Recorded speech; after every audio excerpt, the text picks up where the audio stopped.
like dedicating my career to study why Brazilian clubs needed to be associations Yeah. and why could we not could we change this and how could we change this situation. Right. So from now I will work with something that I had been studying for 20 years. Mm. So I'm very prepared and I'm very excited to work with this issue, and not just for me. Hi, everyone, and welcome back to the Sporting Global podcast. And today I'm here with Francisco Manssur. And Francisco, first of all, thanks for taking the time. How's everything going in Brazil these days?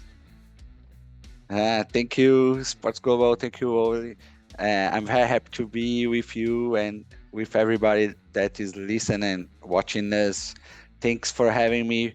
Brazil nowadays, we are so close to our general election. Yeah. So we are very excited uh, discussing our troubles. Right. We are in a turbulent moment right now. I can say it for you.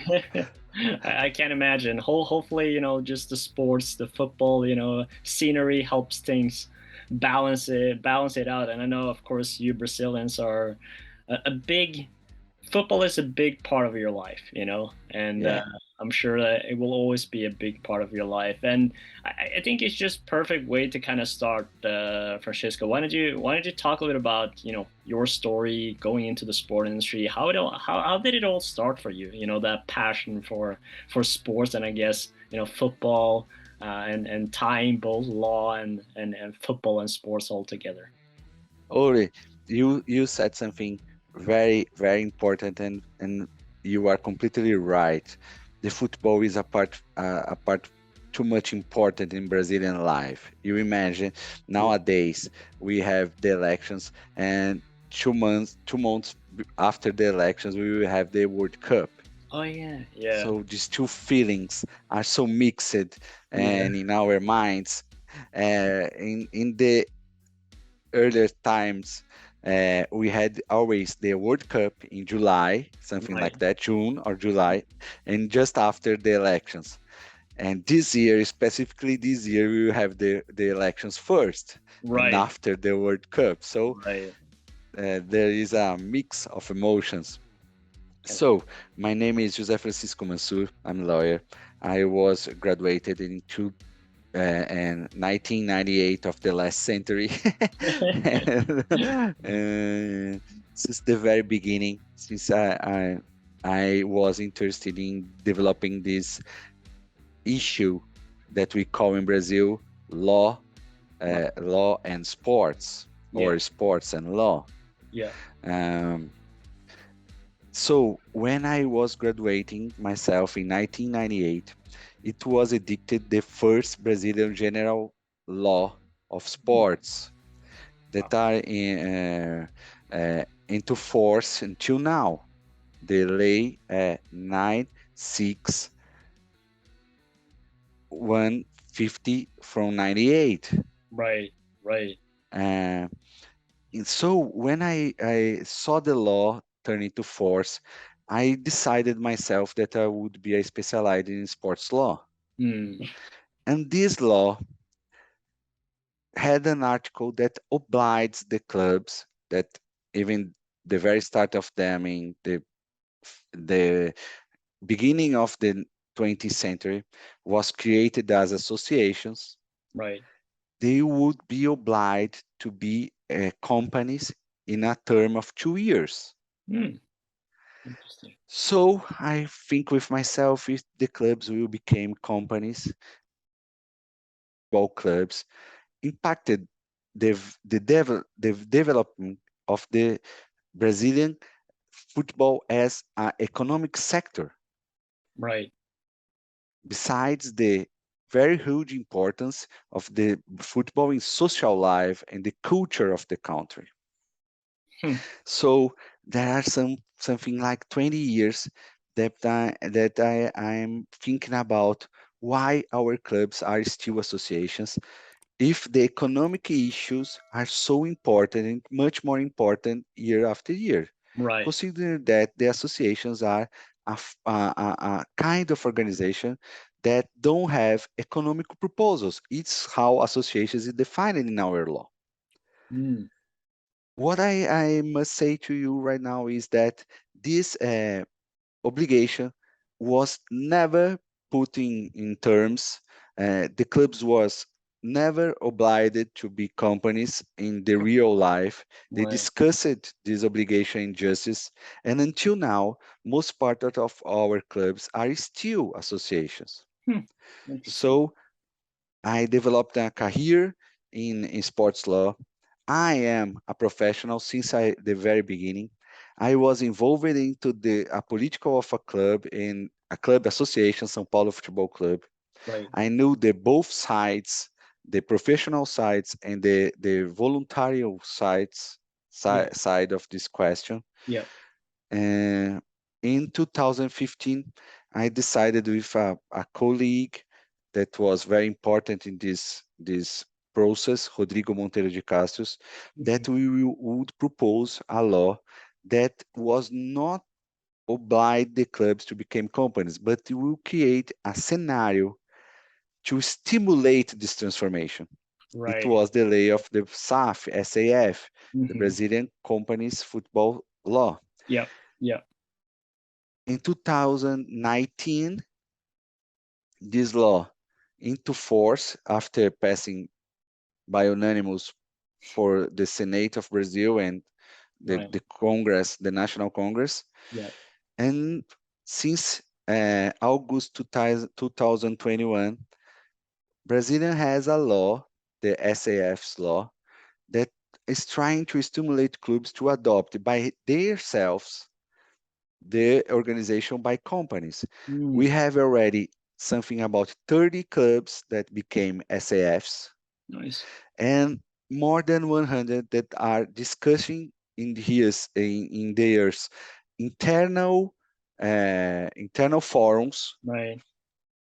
the possibility to become SAFs. Yeah. So my career is totally structured into around this issue that is regarding why Brazilian clubs are still associations, why could we not propose a new kind of organization, and Right. how this organization by associations is becoming a kind of obstacle to develop economically, to develop football as a segment of marketing, Mm. considering that we are 5 times champions of the world. Right. We created in Brazil some of the most important players of the history of the game, Yeah. and why our clubs receives incomes uh, so smaller that the revenues that the European clubs receives. Yeah. Why there is this gap Hmm. between our capacity to retain our talents here in Brazil, Right. why they go to Europe so early without make a career in our clubs or create a link between the players, the club, among the players, the club, and the fans. And they go early to Europe. Why the level of our games are being worst in comparison with the Premier League, the uh, League One, the Spanish League, or the Caucho. Yeah. If we produce good players here, why, if you have a market share of 150 million of fans that declare themselves football fans, Right. why can we not transform this in money to our clubs? Yeah. In my opinion, the answer for all these questions is it's because we are organized, the clubs are organized as associations. Right. So I really believe that changing the structure for companies, we will be able to receive more money, to retain the best players, to Yeah. improving better governance models of organization, compliance, governance, ESG, everything we need to develop, to improve our football and put in the level that they could be, but it's still not a reality. Yeah. No, and it's a big question, that you raises, and of course a very impactful one too as well for the Brazilian football industry and for the league. And as you talked about, like the potential revenue impact and income impact it has on the clubs, and obviously after the implementation of this law, what have been, I guess, some of the results or early answers that you and the clubs have seen by transitioning into this SAF model? What have been kind of the impact so far? First of all, we discovered that there were a lot of investors from abroad that Mm-hmm. would like to invest in Brazilian football and was not doing that until now Right. because there was not a law that made enable to make this investment safe. Yeah. If you consider that in Brazilian law, we have just 9 articles to regulate the associations. We have no responsibility for the board, for the administrations, for the financial management of the club nowadays. Right. We considering the clubs as associations. When we create a new law that stimulate the clubs to become companies, we have something about 170 articles to managing Yeah. the management of the club, you know. Mm-hmm. So what we are discovering right now that there were a guy like John Texter, an American investor that has several clubs, NFL clubs, clubs in Premier League, that came here to Brazil and buy a participation in Botafogo, a very Right. traditional Brazilian club. Yeah. Why he didn't this before? Because Mhm. before he was not safe to do that. Right. Now he's feeling safe. Yeah. And after that, Ronaldo, one of our biggest players of all time, Yeah. with a group of investors that came from Spain, by participation in another club. And now, just today, we are talking about the possibility, media are saying that, of the owner of Paris Saint-Germain Mm. buying a participation in the club into the Brazilian club that has more fans, Flamengo. Mm. Right. So the first impact, and very important impact, is there were people interested in investing money in Brazilian football Yeah. that was not safe to do that, and now they are feeling safe to come Right. to come to Brazil and put money in our football. Yeah. It's a huge impact. Right. Money getting into money that was not into Brazilian football that are nowadays coming to Brazilian Yeah. football. In second place, the organization by companies obliges you to adopt some perspective of compliance and governance Right. in the management of the clubs. Yeah. I don't know if you know, but nowadays the board of the club were elected in political process. Was I used to say was something like the election for a major of a Mhm. medium city. Yeah. He has to do promises to he has to distribute functions for people that has political relevance but not necessarily relevance as managers or Mhm. skills as managers, Interesting. but they are good in politics. Yeah. Yeah. It makes the Brazilian clubs, in my point of view, stay always behind in Right. terms of organization if we compare with European clubs Yeah. and nowadays with Asian clubs or the clubs of MLS in the United States. Yeah. It's a good We point. are becoming behind and behind. Right. So the first impact, the most important impact is new money come for new investors that now are feeling safe to invest in Brazil. And the second is changing the way to managing clubs. when Right. you adopt the company structure. Yeah. No, it makes total sense. And I mean, like, again, creating that safe environment, right, for potential investors, for sponsors, like creating a lot of different structures that has to be in place, obviously, with this change that creates more opportunities. And as you were Sure. saying, not like staying as trying to stay ahead of the game, more than behind it, which which is key if you got to Yeah. retain the players, and then of course, get the most benefit of them with a future transaction, or what that might be as well.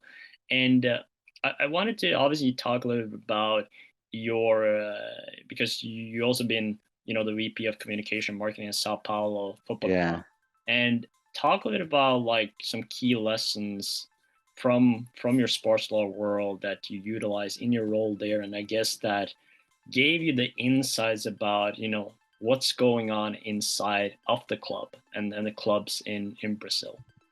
Let me tell you something about my experience. As I said, as I was working in a very big law firm when I decided to create a group of sports law Yep. in there. After that, I came and create my own law sports office with my partners.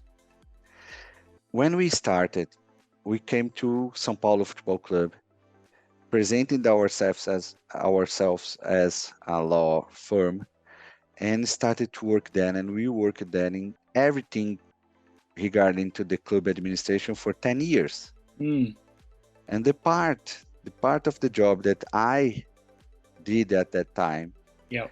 was taking care of the marketing issues, Mm, marketing contracts, and institutional issues like relationship with government, with the media, at right. all. So when I was invited to take place in a volunteer position into the club, I choose not to be the law director. Yeah. I feel that I needed a new experience out of my box. Right. Right. So I asked the president, and that's how it is in association, in clubs association, uh, to be into the marketing and communication directory, you know. yeah. So I became the vice president of marketing and communication because it was a field that I had already played as lawyer. Yeah. Yeah. Yeah. Yeah. But I knew I tried to be not so stupid. I knew that I needed a professional specialized in that field, in that issues. So I had a very good team of marketing, a very good team of communication. And I was just in charge of make their relationships between the counselors, the Right. president, the board, and all. For me, it was a experience very important and very rich because I may say nowadays I I'm not just a professional. I'm not just a theoretical Yep. that created a law Right. without living had lived before the real experience to be in a club, Right. No, exactly. to knew the problems of the associative model of organization. I Yeah. know them. I know how the political impacts and sometimes make more difficult the management of the club day by day. Yeah.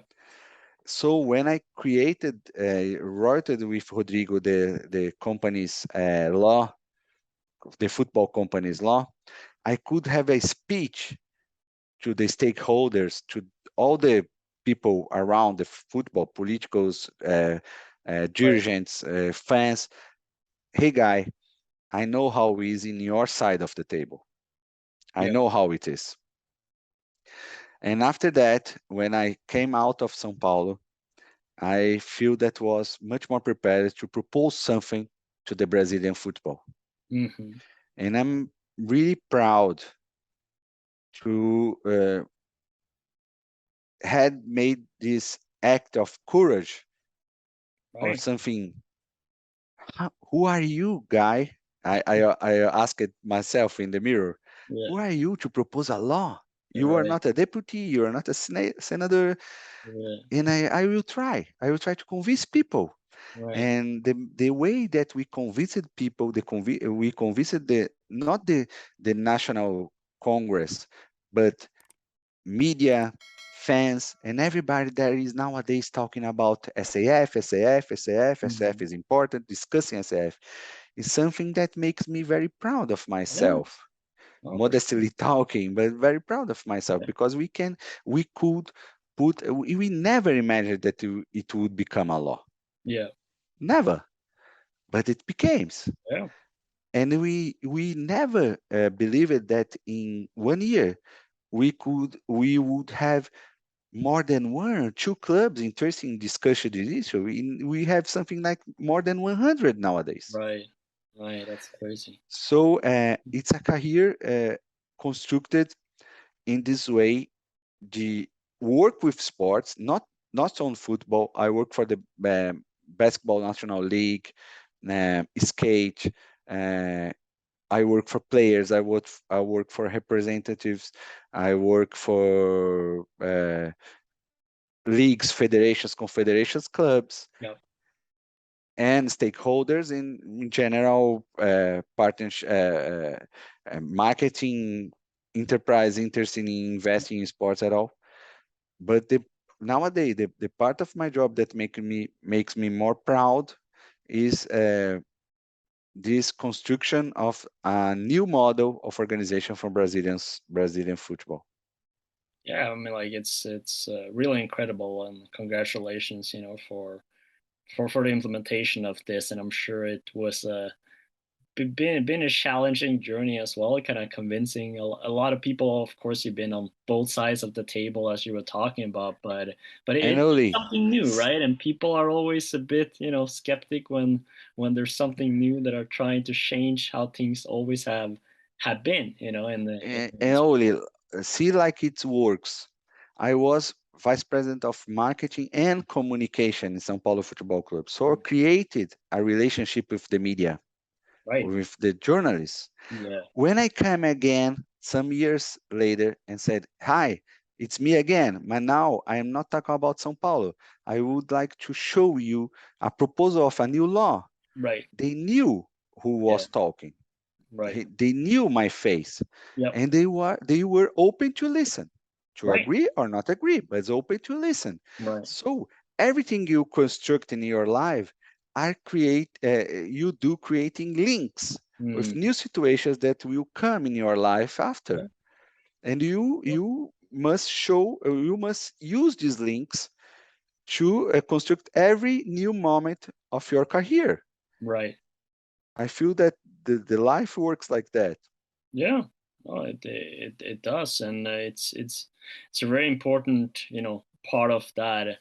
You know, the early work that you do, right, and putting yourself in a position wherever it takes you, you have those links, and you take care of those links. And I wanted to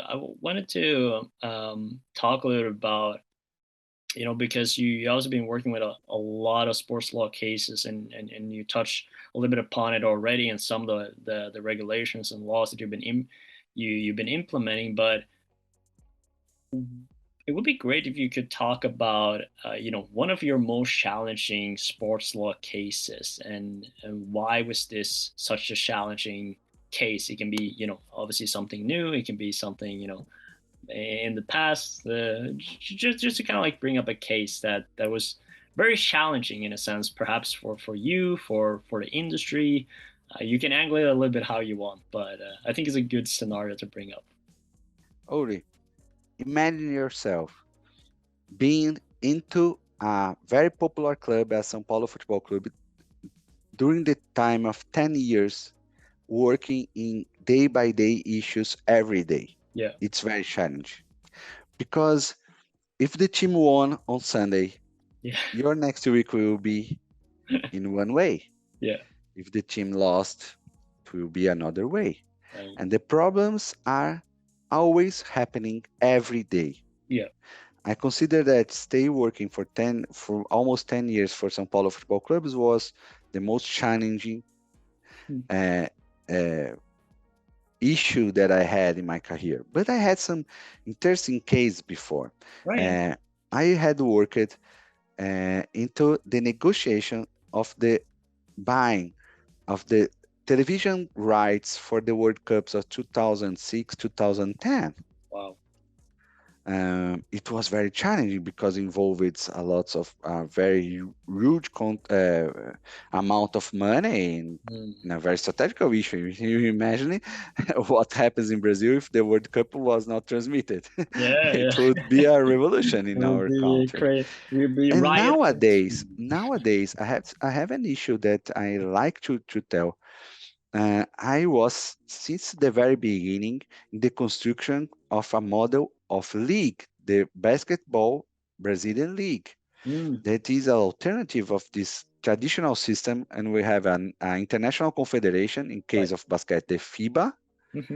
Mm-hmm. and the Brazilian confederation. We have since 2008 in Brazil, Right. and I'm in this case since the very beginning.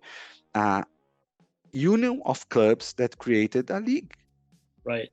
It's a very important change in the way to management the organization of competitions, the sale of the properties, TV rights, and all properties you can imagine. I like too much this case.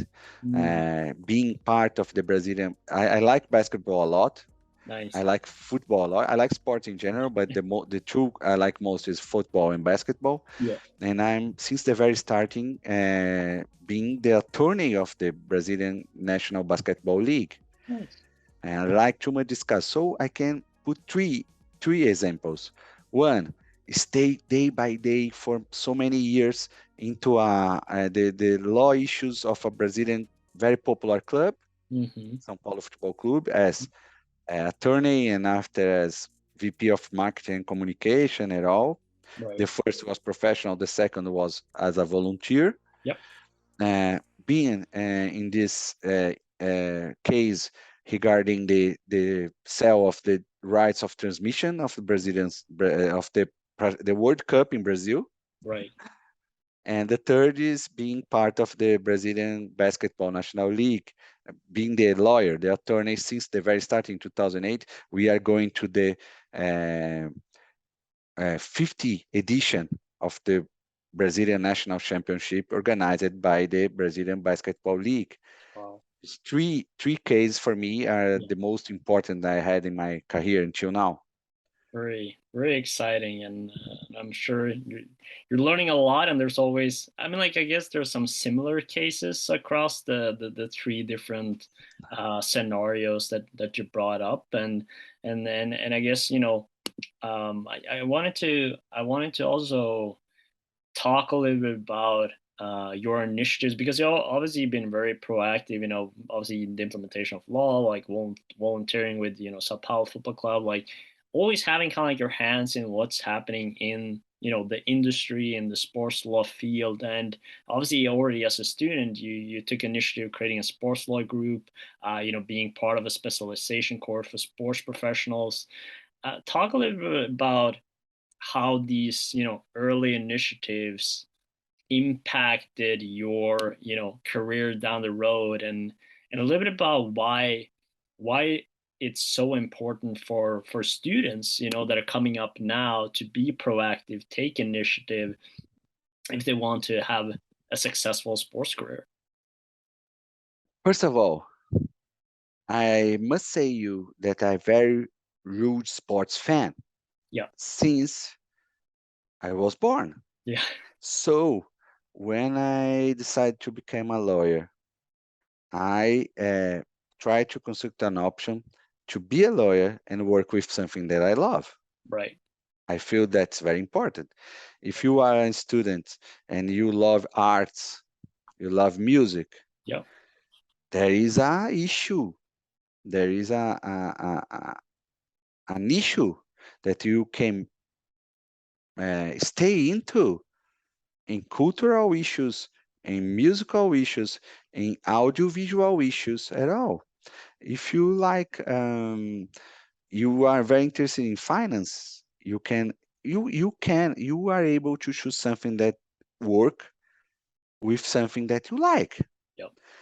And doing this, you work every day with more motivation. So in 1998, I was working as it was I was a student. I was there doing an experience, a estágio, like we say here in Brazil, Mm. and I tried to put myself into something that I really like. That was in my last year of college. It came the general sports law in Brazil, Yeah. and I read that and said, now we have a sports law issue to develop here in this law firm.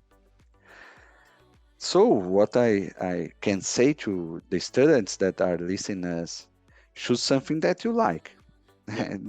Yeah. Work, it's not my phrase, but work with something that you love, you will never work one day in your life. Isn't it? Yeah. Uh, Oh, it is. and after, trying to have most experience. When I said to you that I had three cases that were very important in my career until now, I'm saying you that the most important cases I will have in the future will be the transformation, the constitution into club associations to SAFs, to companies, Yeah. because I helped to make this law, Right. and now I would like to work with very big clubs. I'm seeing very big clubs make this transformation. I work with something about 10 or 15 SAFs nowadays, Yeah. and it will be the most important issue in my career Right. to now to the future, from now to the future. And I had studied, I had wrote a lot of articles. I had something like dedicated my career to study why Brazilian clubs needed to be associations, Yeah. and why could we change this, and how could we change this situation. Right. So from now, I will work with something that I had been studying for 20 years. Mm. So I'm very prepared and I'm very excited to work with this issue. And not just for me, but for all colleagues that are nowadays working with SAFs. SAFs Yeah. created lots of jobs in Brazil Right. for lawyers, Yeah. for bankers, for people of contability, Yeah. for media specialized. Right. I use it to say that SAF create more jobs, post of situ of jobs in Brazil that the two, even though the government in the last 20 years. Yeah. So from now, I believe that what I could say for a student, try to find something that excited you, try to create it something new, Mm. do your contribution to the new stuff in the no matter the area you work, if you work with tax, if you work with litigation, Right. try to create something new, Yeah. and you will be very excited to see the changes you are helping to do in the scenario of the issue you decided to explore in your career. Absolutely. Well, with that, Francisco, I would like to, thank you for taking the time, for sharing your insights, your story, and a lot of the interesting cases, of course, with the SAF coming up now in the Brazilian football market. Thank you once again for taking the time, and it's been a pleasure having you part of the podcast. Only the pleasure was mine. I'm very honored. I always uh, like to apologize if my English is not so natural as my Portuguese. I was Oh, you did great. it, You it did great. it is not my natural language, and sometimes I spend some time to between the time I think and I talk It's all in good. English. All good. But it was a Really, pleasure. well, I liked it a lot to answer your questions, and I hope the people that are watching us like it too. And I am at your entire disposal to next talks and whatever you need in Brazil. You and everybody is watching. We are very pleased to receive you. We will be very pleased to receive you in our country. awesome. Well, I appreciate that, Francisco. And for those of you that have been tuning all the way at the end, make sure to like the video as well, subscribe. So you get weekly tips and insights from people like Francisco sharing insights with you every week, about the industry. And if you haven't, make sure to subscribe and sign up at sportingglobal.com for free for, connect with like-minded people, find relevant content, find relevant job opportunities and stay on top of it, so you're always looking for what's coming next into the industry. And as you heard from Francisco, staying on top, coming up with new things in your field, and follow your passion and what you're most excited about. And Francisco, before we wrap up here, I have one final tradition that we are doing at the Sporting Global podcast. So I have to teach you a little bit Norwegian before we wrap up. That's what we do here. So with every video we do, we always finish with "Vi snakkes," which means "see you later" in Norwegian. So that's what you have to say. Vi snakkes. There you go. Perfect. Great job, Francisco. Thank you so much. Thank you very much. All right. Thank you. Bye-bye. Bye-bye.